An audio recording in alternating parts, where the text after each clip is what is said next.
Welcome to சுபாஷ் timber industries. நம்ம என்னென்னா ஃபுல்லாகவே தேக்கு ஃபர்னிச்சர் பண்ணி கொடுத்துட்ருக்கோம். டிசைன் வந்து கஸ்டமர் என்ன டிசைன் கேட்குறாங்களோ அதுக்கேற்ற மாதிரியே அவங்க சொல்கிறது என்ன டிசைனோ அதை இப்போ ரெடி பண்ணி கொடுத்துட்ருக்கோம். இது எங்கே டெலிவரி பண்ண காட்டுன்னு பார்த்தீங்கன்னா காயல்பட்டினத்தில் தான். இதோட சைஸ் பார்த்தீங்கன்னா 6க்கு 6.5 வரும். வித் சைட்லேயும் 2 ஸ்டோரேஜ் வரும். ஸ்டோரேஜும் பார்த்தீங்கன்னா ஃபுல்லாகவே டீக்குட்லேயே பண்ணி ரெடி பண்ணியிருக்கோம். படுக்கிற இடம் பார்த்திங்கன்னா பெட்டுமே உங்களுக்கு ஃபுல்லாகவே எல்லாமே டீக்குட் தான். ஈவன் இந்த ஸ்டோரேஜில் வந்து பாட்டம் சைடு எதுவுமே ப்ளைவுட் யூஸ் பண்ணியிருக்க மாட்டோம். ஃபுல்லாகவே டீக்குட்டில் தான் ரெடி பண்ணியிருப்போம். இதோட ப்ரைஸ்னு பார்த்தீங்கன்னா இதோட ப்ரைஸ் வந்து 70,000 வரும். ஃபுல்லாகவே டீக்கில் வரதால தான் இந்த ப்ரைஸ் வரும். ஏன்னா இது வந்து ஃபஸ்ட்டு குவாலிட்டியில் போட்டு வித் மேட் ஃபினிஷில் நீட்டாக பண்ணி கொடுத்துருக்கோம். பியூ மேட் ஃபினிஷ் போட்டு பண்ணி கொடுத்துட்ருக்கோம்.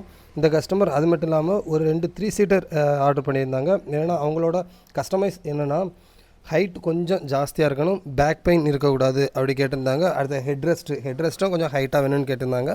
ஸோ இந்த 3 தான் இந்த சோஃபா செட்டில் கேட்டது. ஸோ அதுக்கேற்ற மாதிரியே நம்ம ஹைட்டும் அதுக்கு ஒரு ஹெட்ரெஸ்ட் எல்லாமே நீட்டாக பண்ணியிருக்கோம். அது மட்டும் இல்லாமல் ஜாயிண்ட் லெக்கில் அப்படி இதுலையுமே எங்கேயும் ஜாயிண்ட் இருக்கக்கூடாது.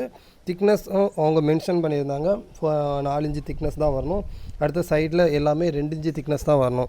ஸோ அவங்க மென்ஷன் பண்ண மாதிரியே பண்ணி கொடுத்துருக்கோம். ஏன்னா ஒவ்வொன்றுமே நம்ம செக் பண்ணி பார்த்து தான் கஸ்டமர் கொடுப்போம். ஸோ இங்கே பார்க்குறீங்கன்னா அவங்க செக் பண்ணி பார்த்து எந்த பெயினும் இல்லாமல் இருந்தால் மட்டும்தான் கஸ்டமருக்கு கொடுப்போம். இல்லாமல் அவங்க சொன்ன இதில் டீட்டெயில்ஸில் எதுவுமே நம்ம ரெடி பண்ணி கொடுக்கலாம், ரிட்டர்ன் பண்ணிப்போம்.